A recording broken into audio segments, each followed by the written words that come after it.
Hello, guys. Hello, everyone, and top of the day to you, wherever you are, across the countries and the continents of this world.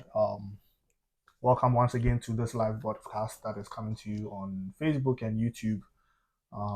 Let us know which of the platforms you are watching, and let us know if you can hear us also as well. So I think this is really like a first for us, right? what First, what we are going to like more or less. I mean, basically, normally when what concerning what we are going to discuss, normally when news comes out like that, we don't really respond to it this quickly, right? no. That's what I'm saying. There's a first for us because Oh, yeah, there yeah, have been okay. some updates today that I mean we feel it just resonates with us and a lot of the things that we've been saying. So that's why we are coming to Yeah, talk about it, right? yeah, and especially because is it last Friday we came live? Um, Was it I don't. last week? Yeah, it was last week. Yeah, Last week last week Friday. I was it think last Friday? week Friday. Well, I'm not sure, but I know we It was was it. before Friday, maybe Oh, before Friday. Tuesday or Wednesday. Yeah, Okay, okay. Wow, the time days are really flies. moving Yeah, fast. So yeah. And the reason why I'm like, oh, I took a cool. I think we should do this video is because in that video we said things can change. hmm Remember, like that's something we said that things can change. So if you can do something now, why wait tomorrow, right? And then this morning we had this announcement, and I'm like, oh, as if we knew, right? Yeah.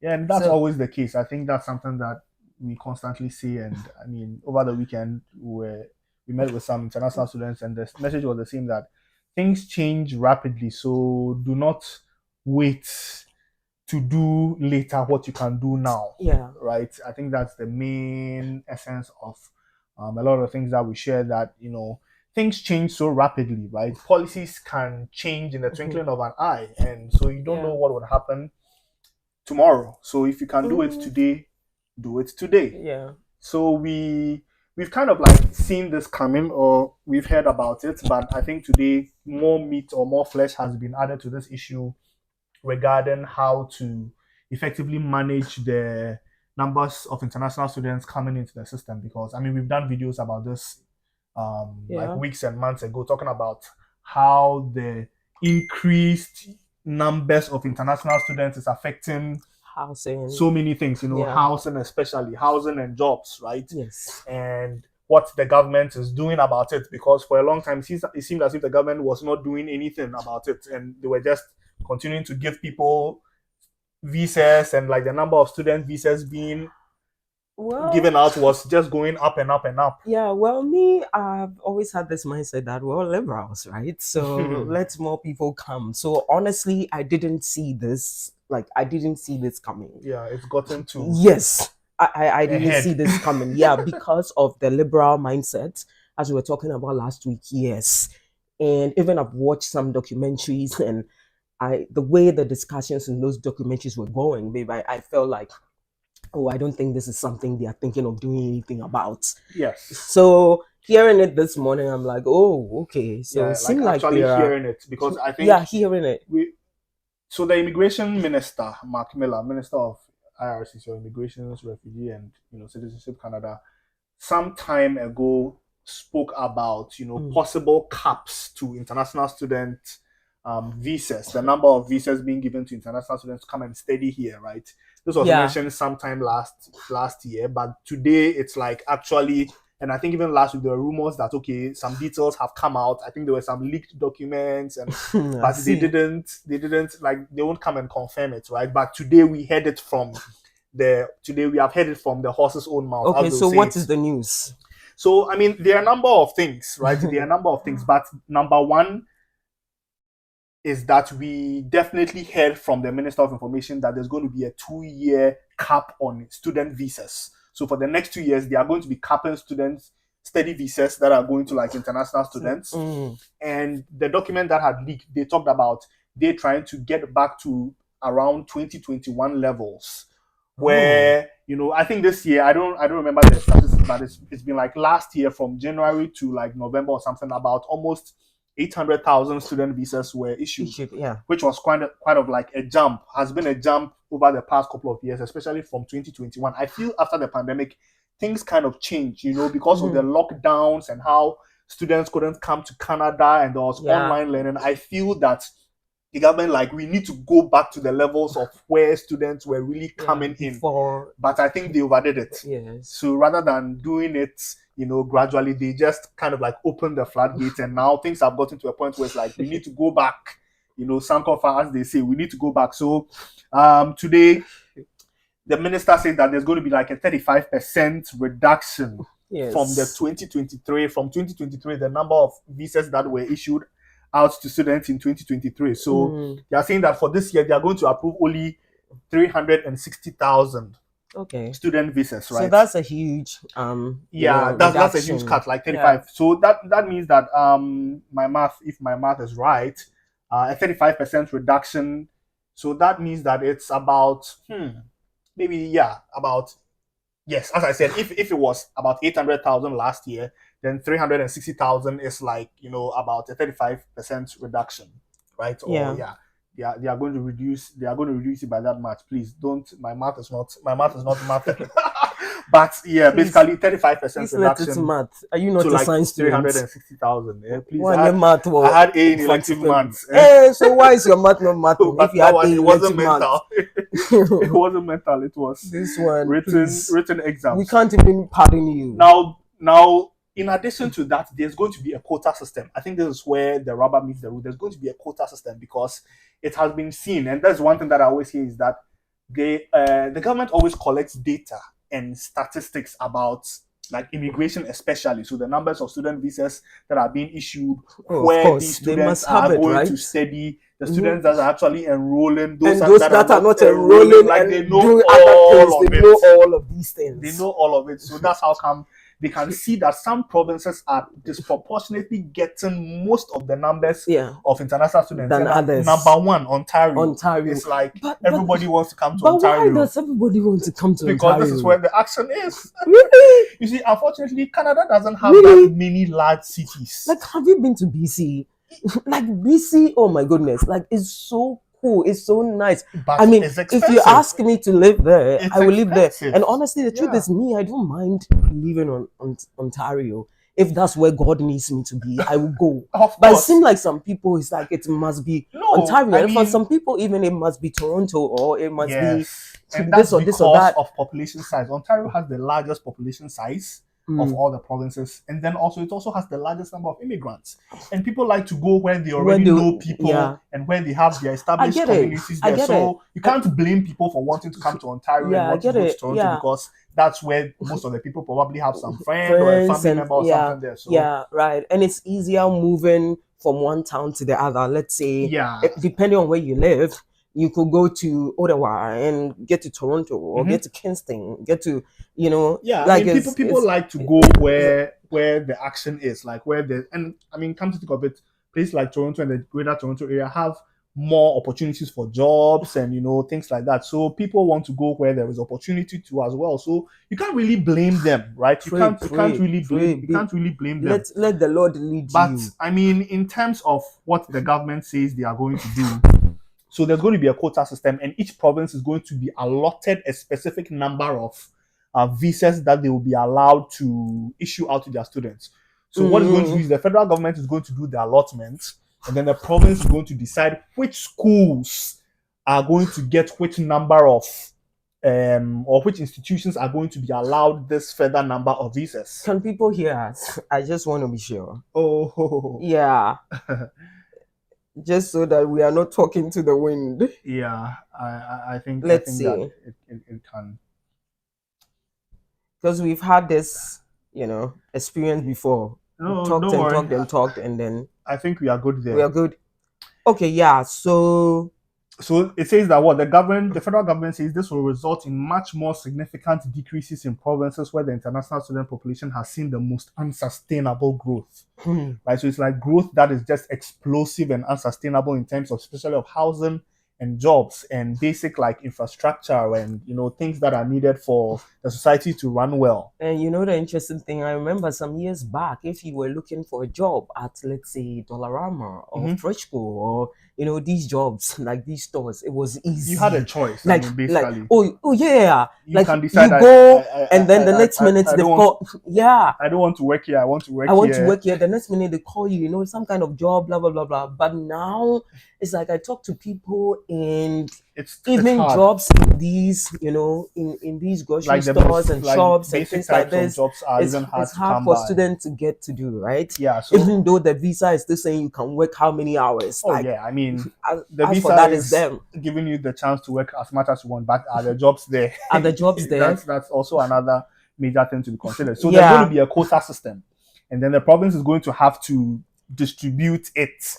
And the minister said that this is being done because especially of, and this is where maybe I have a bit of a challenge. Like, well, they said that they are not targeting any individual students, but then they are talking about like some private colleges, especially that are taking undue advantage of this. I think also the public colleges too have increased their admissions by astronomical figures. We're just looking at some of the figures, and I was surprised. Some colleges have increased by 3,000%. Oh yes, I was sitting. Some by 1,500, 1,600%. It's it has just skyrocketed. Oh yeah. To unprecedented levels. I like using that word because unprecedented. And then this is true. I mean, I was sitting in an orientation, like, was it 2 weeks ago, and they were mentioning the numbers, and I'm like, whoa. Yeah. The numbers have and really the impact on the institution, right? Mhm. Why they're bringing more people to do this, and I'm like, wow. Yeah. Like, I mean, wow. It's also a numbers game, right? Public funding or funding from the government for some of these colleges is going down. So then their only option is to bring in more international students who pay, 3, 4, 5 times of money, and that's the way that they can run. So it's like a chicken and egg story, right? Did the chicken come first or did the egg come first? Do we admit more international students so that we can make more money to continue to run these programs and all of these things? And I mean, this debate is a huge debate. Like, we cannot cover everything in this short time. These are just the changes, because in certain circles, there have been discussions that are saying that, look, Canada should stop promoting education as a path to permanent residency. And exactly the news we were watching, now they know, and they even call some of these institutions, these colleges or institutions, whatever, as immigration factories.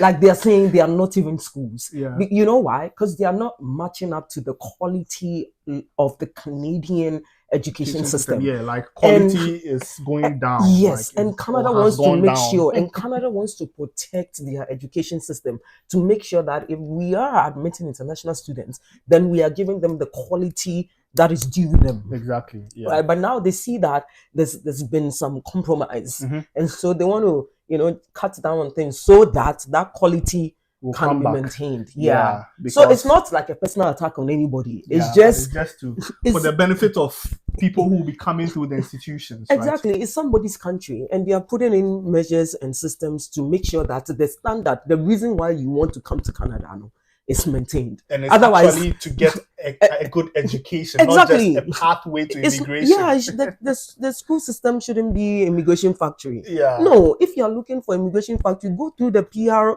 Like, there's a pathway for that. Yeah. But if you're coming to school, your number one priority should be, say, to get a good education.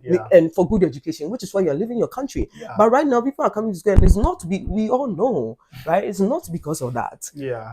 But they are trying to protect their system. So it's not a personal attack at all. Yeah, and I think the minister, he even made some statements. Now there's a 20-minute video that if you get a chance, like, if you just go online, YouTube, you watch search for, like, immigrations minister's comments today. I mean, he said something, and I'm like, wow, did he really say that? Like, and you know what he said? Like, he was talking about, or maybe we'll get to that, about the postgraduate work permit limitations and restrictions for masters and PhD students, and he said something like, yeah, those are the ones that we want.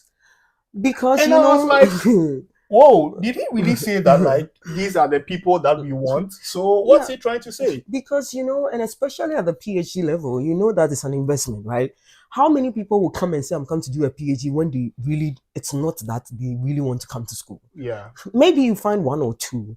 like in terms of numbers, right? Mhm. But if you met a PhD student, They, it's like they, the chances that they are invested is high. yeah. Mhm. It's like chances that they really, the mindset the reason they came to Canada is their school is high. Yeah. I mean, I think about myself.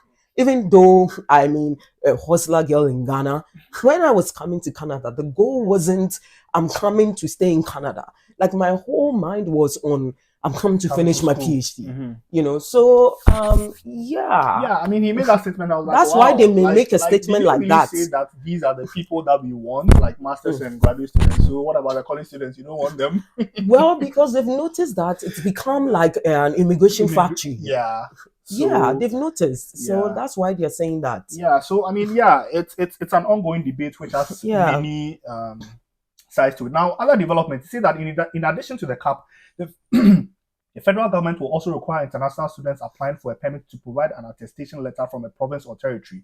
And I heard him say this that with immediate effect, like with immediate effect. So I was like, oh, okay. But then when you read, the question I was asking is, but do the provinces have this attestation process in place? Apparently, they don't. So they are expecting provinces to have this in place by the 31st of March.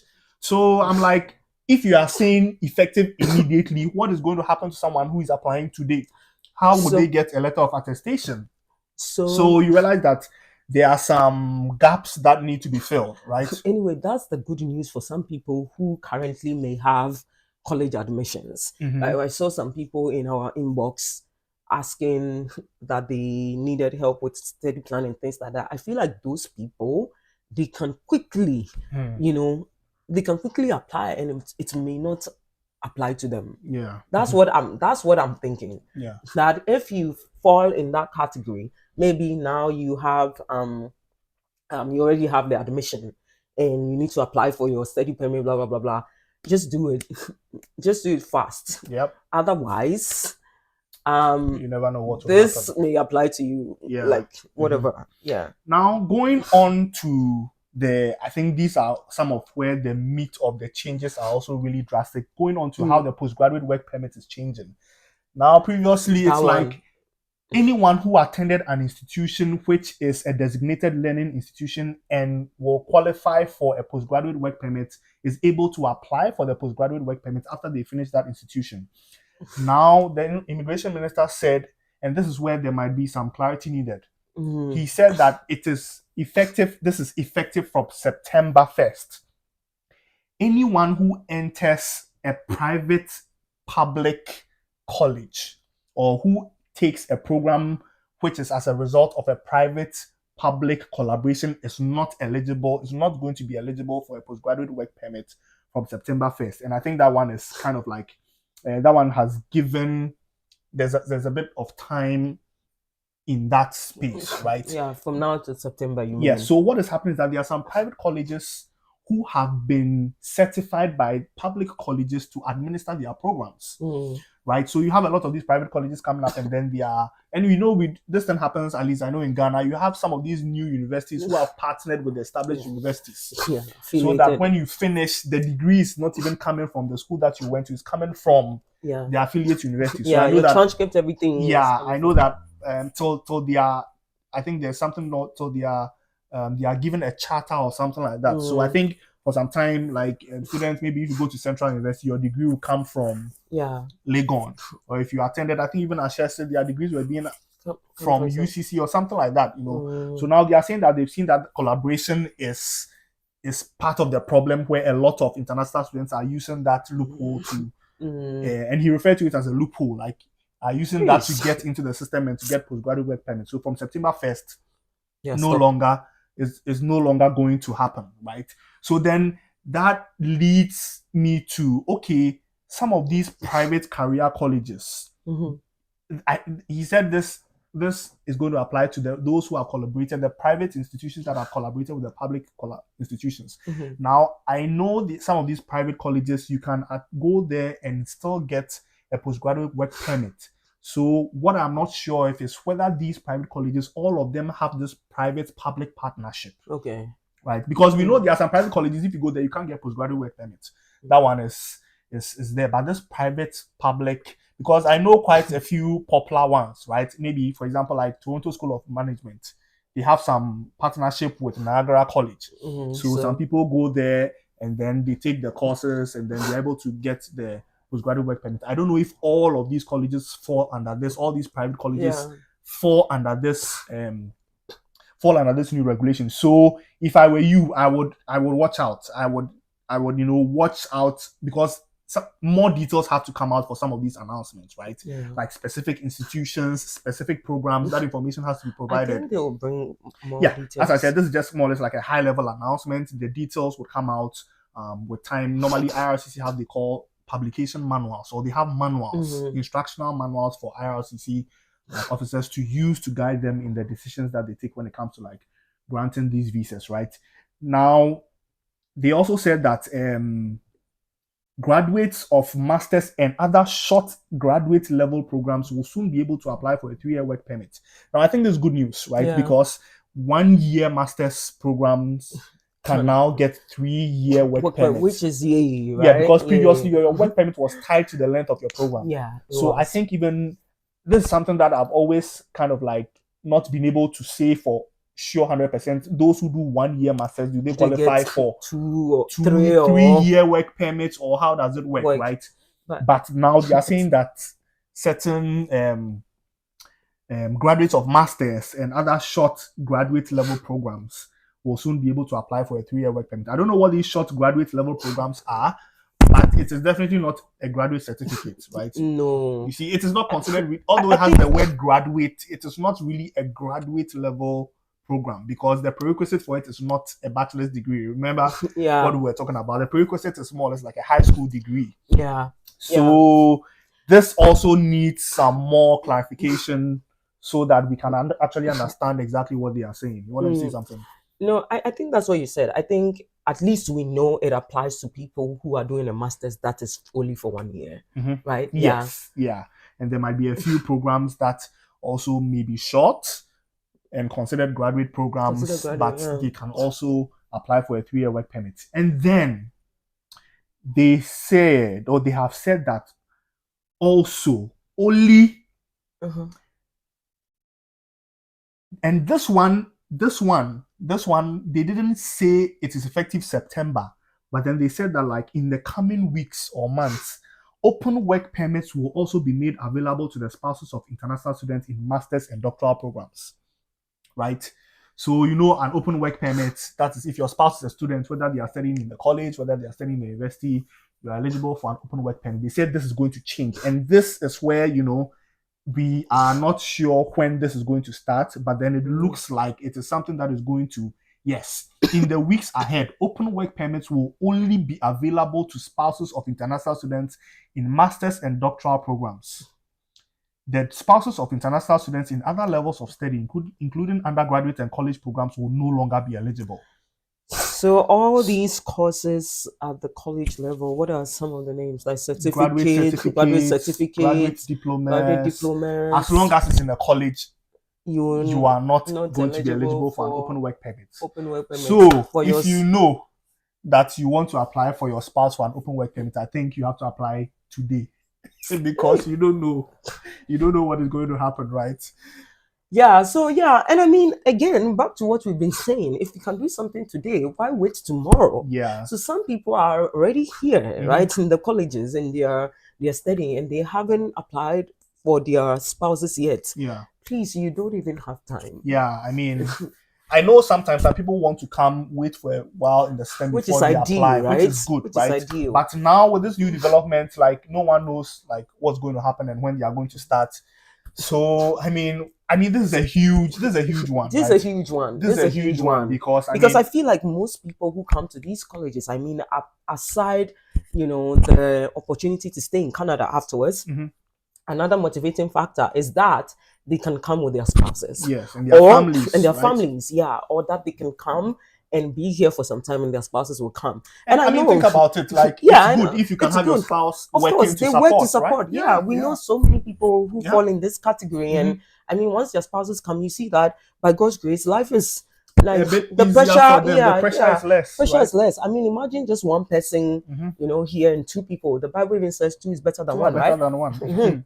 So I feel like even if you've come and your goal is that your spouse will come later, yeah, it's ideal, but can't you still apply for them while you are here, Yeah, so you that can. they will still come later? Later, It's yeah, just yeah. by the time they would already have um their visas to come. Yeah. Instead of sitting down and waiting.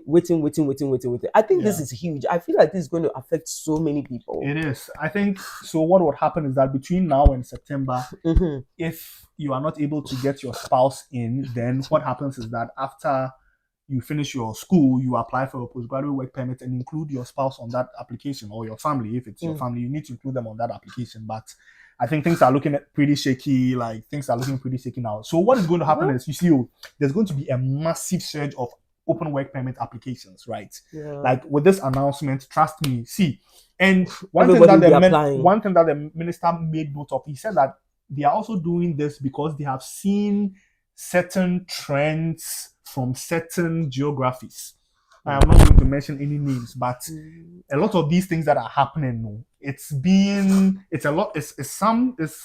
people from some certain regions that are seen to be, causing all these kind of huge influxes into the system. And because it's like, when you look at the statistics of the study permits that are being given out, and this, I like the way they use, a disproportionate number are being given to some people from a certain region or a geography, right? So it's like there's a lot of the system is being, how do I say it, displaced. Okay. Like, things are being skewed in a certain direction. So that's why now they come to that, no, we are going to regulate this, we are going to cut down the numbers, we are going to introduce certain caps, and things are not in proportion. We are raising the requirements. For example, earlier this year, the requirement for the cost of living funds has been raised from 10,000 to 20,000. So they are doing all these things just to reduce the numbers and to ensure integrity of the system. So, my dear brothers and sisters, this is just the news that has come out today.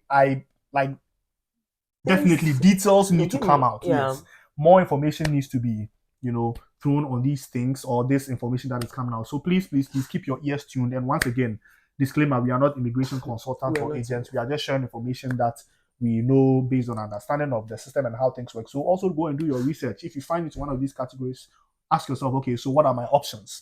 What are the current regulations? Some recommendations. Yeah, what are the regulations saying? Like, also go and do your research, go and read, find out, okay, what do I have to do now?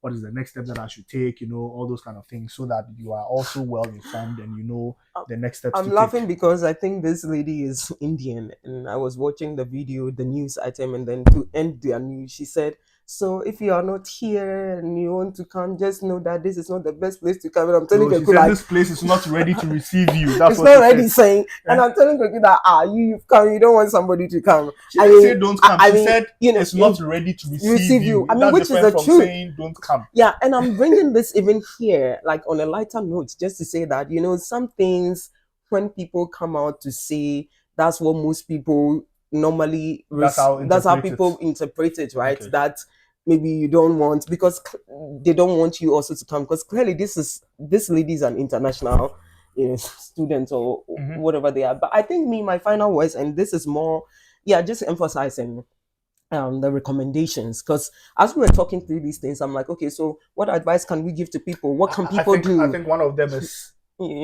focus on masters and PhD yes, degrees. Please come and do PhD. Yeah, because it looks like the colleges are being abused. Yes, right now it looks like are changing not to favor them. So we need to be looking out for like the masters and the PhDs. And I think that's a nice summary. Yeah, it's a nice summary. You see, it's that's what it's a tricky situation. In the classical sense, education is not supposed to be a pathway to immigration at all, but, guys. Like this one there, no, we are not attacking anybody. This one is even I blame the fault of the government, because that is what they use to say that come to school in and Canada, and you even have an opportunity to work and become a permanent resident. And now look at what they are saying, that it has become a immigration factory. That's the word they use. They said immigration factory. Diploma mills and immigration factories. Exactly. And that's the truth. Education is not meant to be a pathway to immigration. I think right? that's the unique thing about Canada, right? Because in the US it's not like that. Like US, you don't go to school because you want to, because there's no guarantee. No, US, there's I have no guarantee. That's why I did my postdoc. I have so many friends in the US who are doing PhD now, and their husbands can't even live with them. Yeah. Because America will not give your husband any permit to come. Yes, they will come, but they can't work. So it's like, so what's the use? Why are you here? Then why are you here? So most of them, they come visit the family and then go back. Like it's like that. It's so like it's just the way it is. Yeah. So I feel like even with this new policies, I feel like Canada is still it's better than the US. It's still better than the US. Yeah. Because there's still hope. They are saying if you do a master's or if you do a PhD, then you get the postgraduate whatever, right? This is similar to the policy that the UK implemented. That started this year. Yeah, it's similar. It is only if you are doing like masters, a research-based masters. That's what they do. That's when you can come with your dependents. That's what you see. Why Canada is still better because US, if you are saying research-based masters, it means that it has to be. It has to be it 2 can't years. Be even a taught masters. Yeah. No, taught masters is 1 year. So research-based, and you see most people who are course-based masters. Yeah. Yeah. The course-based is different from the course-based. It's like the taught. Okay. Yeah. And the research-based is where you're writing a thesis. And stuff so if they say research-based, then you definitely need more time to finish that, right? You definitely need more time, and I feel like they do that because they know that people who go this route are more actually likelihood that they are committed to the education school is high. That's why they are doing that.